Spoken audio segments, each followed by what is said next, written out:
it's Dominique, the Nourishing Mystic, and today I wanted to do a review about my newest oracle deck that I picked up, which is the Rose Oracle by Rebecca Campbell. And normally I am more of a fan of tarot over oracle decks, but I think that was just because I needed to find the right oracle deck. This oracle deck really speaks to me because Rose has been my first plant ally and still is a plant ally for me. So this was very appropriate. And also because it goes deeper on a spiritual level for me, where I'm at in my spiritual path, than other oracle decks that I've personally experienced.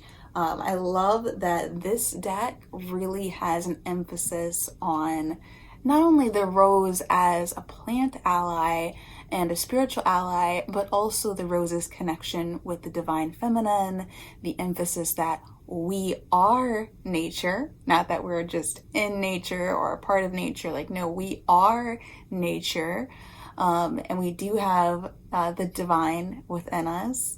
And also it has a very strong emphasis on ancestral work and ancestral healing. So it's really tying together all of my biggest spiritual interests, really. So ancestral work, divine feminine, plant spirits, plant ally, working with the ally of Rose, and really seeing all of the many lessons that even just one plant ally can give us. So the Rose's lessons to be rooted, to have boundaries, to bloom freely no matter who is walking by, to really soften and allow ourselves to be grounded and connected into the earth. Those are just a few of the many lessons of Rose.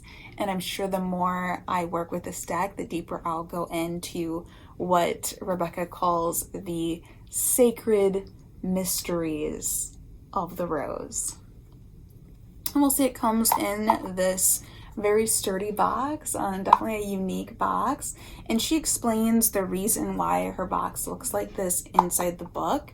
Essentially, she sees it as like an altarpiece or a tarot of the day holder. So she gives some spreads that use the box, and you can basically pull out a card and sit it on the box to be like your card of the day, or you could do multiple cards in different configurations, and she explains that all in the guidebook.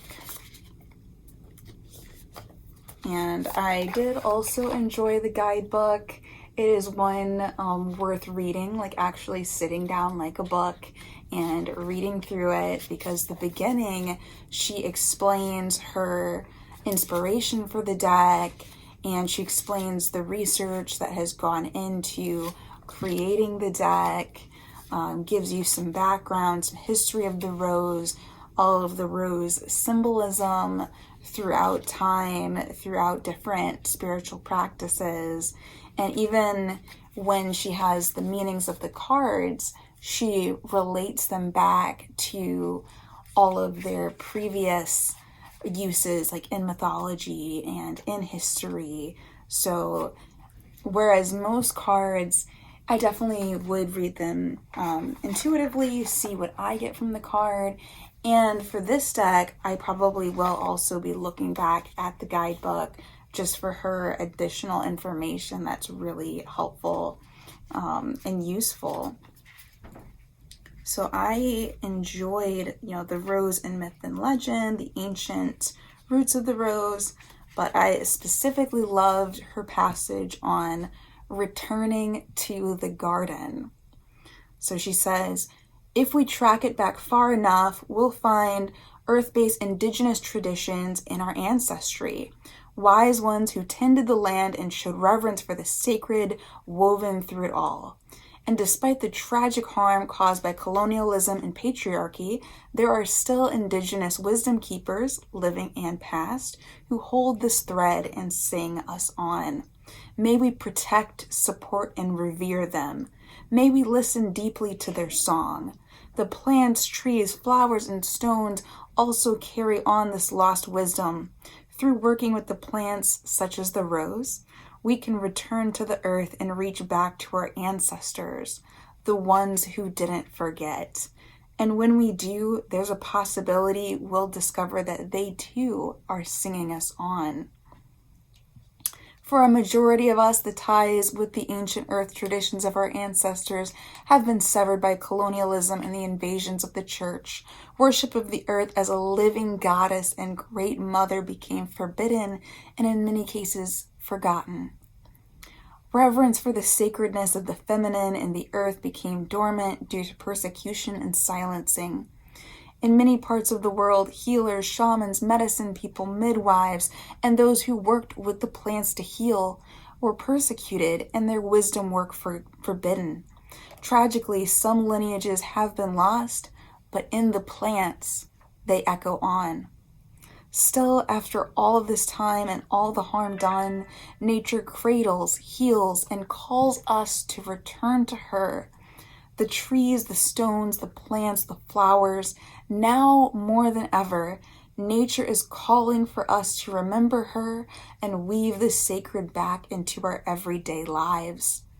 I believe that she's showing us how to be human and thrive on planet Earth every moment of every day. The rose is one of many plants that are singing us to return to ourselves, each other, and the earth before it's too late. For us, not for her.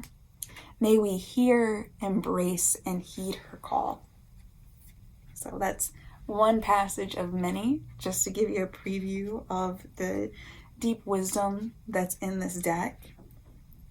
And I love that she really emphasizes when you're reading this deck that you are basically connecting with the intelligence that's already within you, or if you're reading for someone else, they are connecting to the intelligence that's already within them. So I could really go on and on. This is amazing. This whole deck is amazing. So I'll get on with the rest of the review. She also includes in here the Rose Attunement to really help get you into the mindset of connecting with the cards. And again, it is a gorgeous passage. I won't necessarily read through the whole thing. But again, she just says, guide me and all who use it to embrace our ever-changing true nature and the seasons of our lives with compassion, understanding, and grace.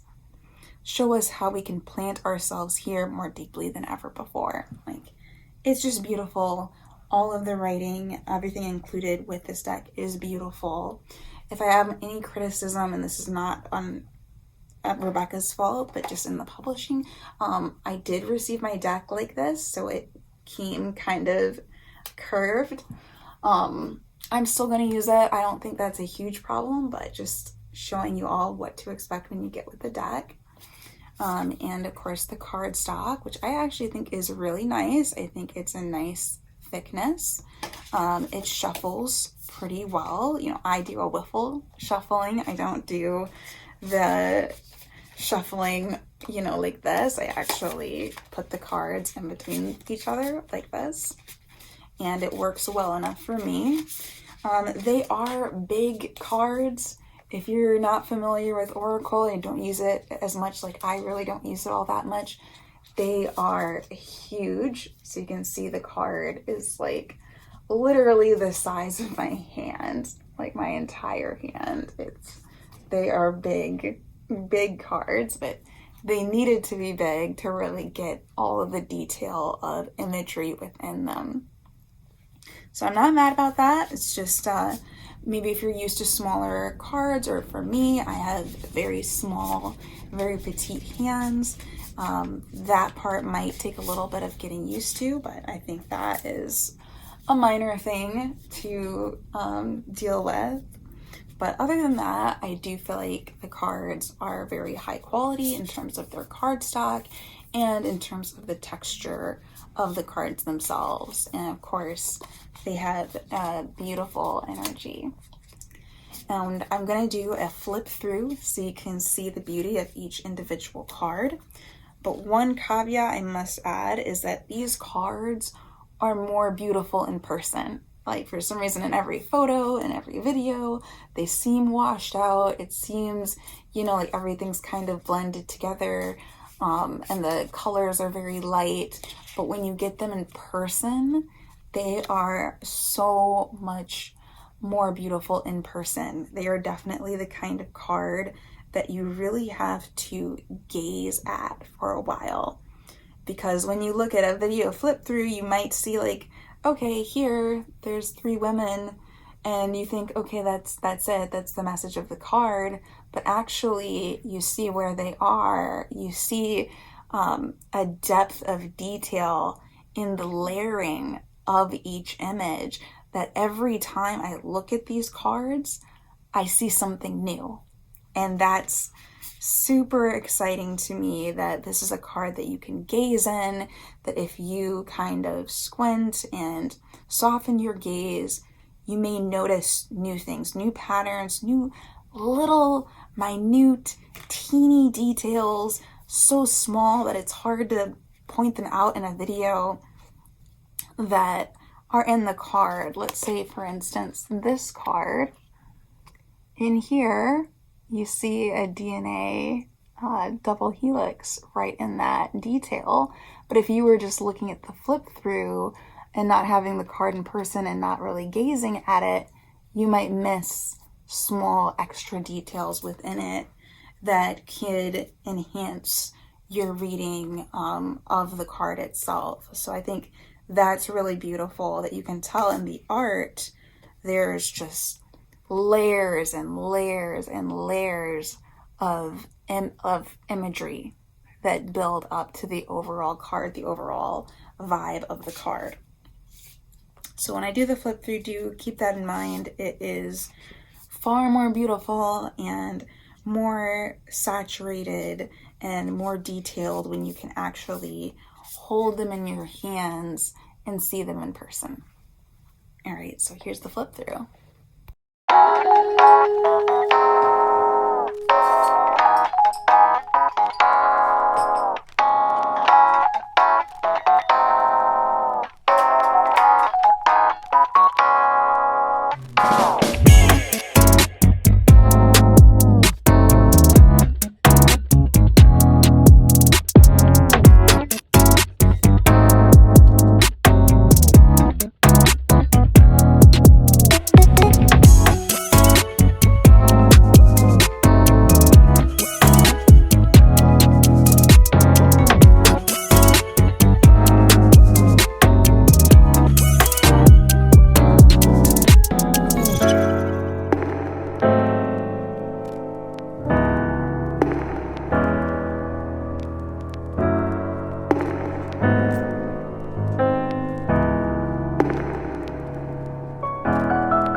right, so those are the cards, and by now you probably have a good idea if this is the right deck for you, if it calls to you, if it speaks to you, if any of those things I mentioned are part of your spiritual practice, the connection to the earth and the ancestor work or the divine feminine. You probably know if you want to get this deck.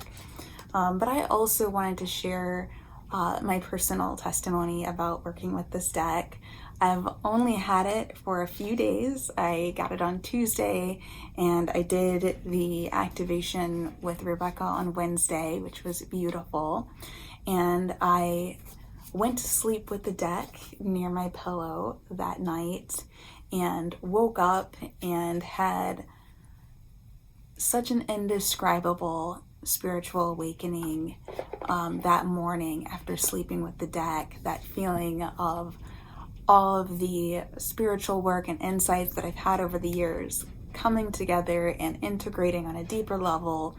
I mean, it could take me so many more videos, so much more time to even go into that, but that's just an example of like the energy in this deck.